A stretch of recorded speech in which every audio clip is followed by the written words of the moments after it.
right, so good morning, good afternoon, or good evening, depending on when you're watching this. We are here today with Mike Fantasia. He is a location manager, location professional that's been in business for 30 years. 30 years, wow.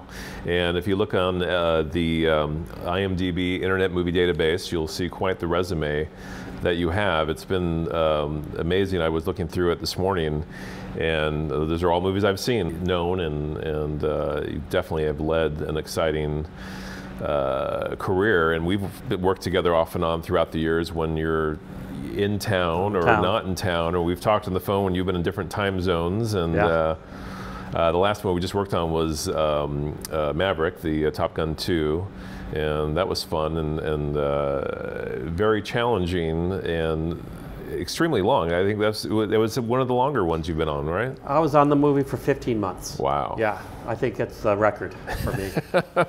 Broke my 12-month record. Wow, that's great. Yeah. Wow. We worked on the final scene of the movie together, but is there still reshoots, or are they still kind of... No, we thought that we were going to have additional photography. Actually, they're shooting a little bit in London. Okay. They're building a couple small sets in London where Tom is working on the new mission. Course. But no more aerial work. I think that's all done, and they're putting it together now. Great. Yeah, the trailer looked amazing, and I know talking to you and a couple of people on your team, they said they've never seen planes pushed to that limit, and actors and what they had to endure, and the military's help and all that. And actually, beyond the normal location things that we do every day, when you do involve the military, it's a whole other level of everything. I mean, you got to have everyone's background checked to go in certain areas. Yeah, I mean, if you could. It's a huge undertaking. Wow. To make a movie to begin with, but then to throw the military in adds a little bit of complication. It's all good. It's all fantastic working with the friends at the Navy. They were really great to work with. But yeah, just getting onto bases with heightened security that we're living with these days. Yeah. Background checks for all of our employees. Every base, just about, there were one or two people who had to have an escort constantly because they're on some list somewhere.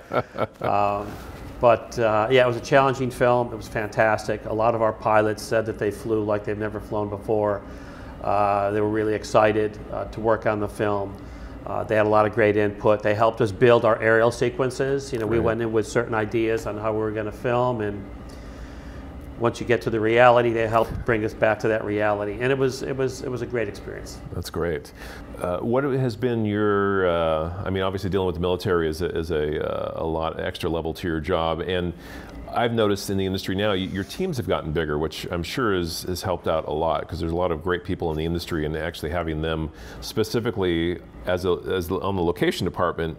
Back in the day, there wasn't a lot of help. There wasn't a lot of assistance and keys. The first movie I worked on as an assistant location manager, it was the location manager and me. Wow. And we had a part-time PA. That was in 1990. The last show I worked on, I had, I think, 15 assistants. Wow. And we were stretched. Yeah. We were stretched. Yeah. It's just that it speaks to the complexity of these big films, whether it's a Marvel film or just a big period piece or an action piece like Top Gun. The demands of the crew are so much greater. From every department needs a lot more than they ever needed 25, 30 years ago. Yeah.